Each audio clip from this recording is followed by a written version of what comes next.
But I'm a life coach and a job coach with a division of CareSource called JobConnect.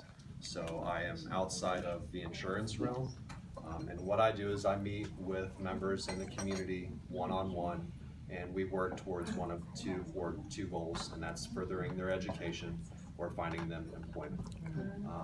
So I have a one-on-one relationship. I meet in a public place, and I coach them on, well, really, they tell me what they want to do, when they want to do it, how they want to get there, and then I put the available resources in the community in front of them to hopefully allow them to be successful in meeting the goals that they set for themselves. I am involved with drug court, Montgomery County Adult Probation, Reentry Court, mental and behavioral health institutions, so anybody in recovery or trying to find recovery, I work with those individuals. And I basically try to help them make sure that they are successful in one, maintaining sobriety, two, getting mental and behavioral health, provider help in the community, and then finding work once they're ready.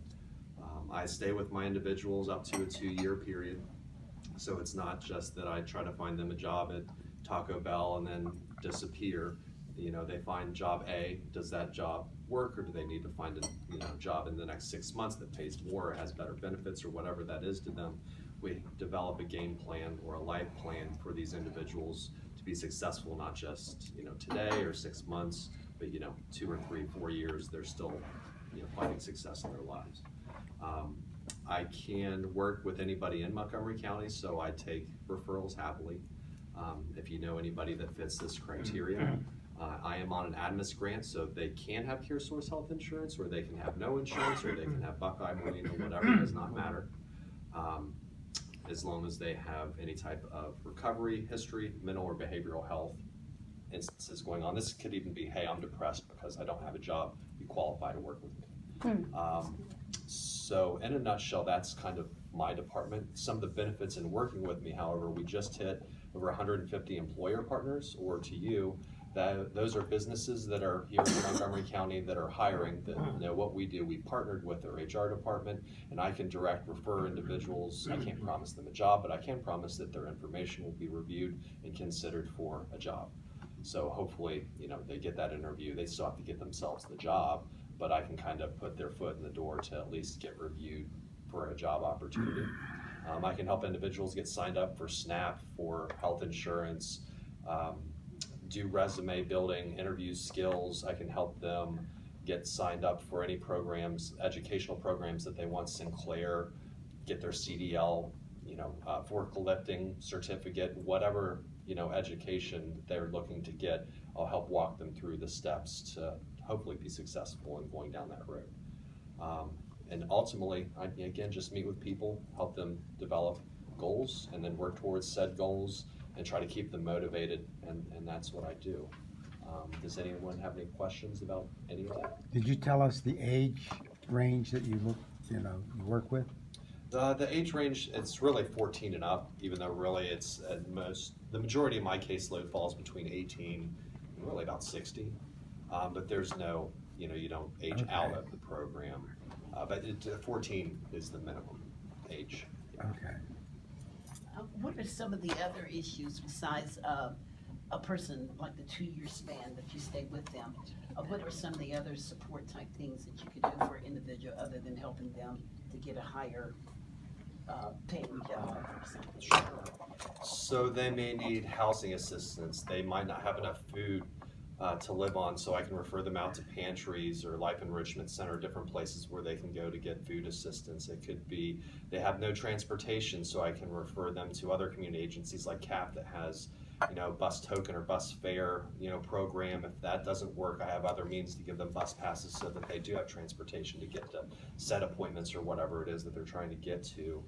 Housing, it's tough, but there is some housing opportunity in day. Sober living housing, just depends on what they're looking for. So I try to basically make sure that all of their life struggles are stable enough that they can go out and find a job or go back to school and further their education. So we also work on barriers and take a holistic approach to looking at the whole person, not just, hey, we need to find you a job. It's, well, you have all these other issues surrounding your life. Let's start talking about them, finding a solution for those issues so that you can be taken care of holistically and have a good shot at life again. For a lot of people, it's maintaining sobriety, so we get them connected to AA, it's, sober living, whatever that is to them. But basically just listen to what the member needs and then try to help them with those things. So every person on my caseload is very individualized. So, Joe is much different than Jane, because I take a look at their specific circumstance that they're dealing with. We structure a game plan for that person. We talk about the needs that they have. It could be they don't have a pair of shoes to wear. We'll go and try to work on getting them shoes or basic clothing, or if they need haircuts or to get their vitals taken. There's so many different places I can refer folks out to that have free resources. Montgomery County is very resource rich if you know where to look and where to dive in to find those resources.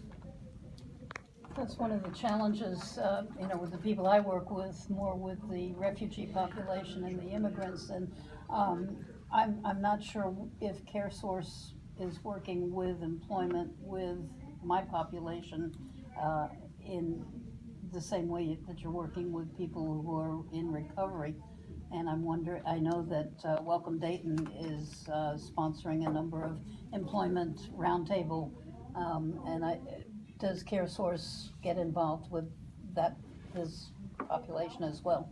They would either have to have CareSource insurance, Okay. or be in recovery or have a mental or behavioral health issue they're working through. If any of those are, Any yes, refugee has mental health problems because by virtue of coming to this country the way they have, they by definition are trauma survivors. Sure. That's And true. unfortunately, as a trauma therapist, I can attest to the fact that personally, I believe that they are not having their mental health needs assessed properly. Sure. Yeah. Because we are judging them by American trauma definitions, Right. have nothing to do with what they've experienced in their countries.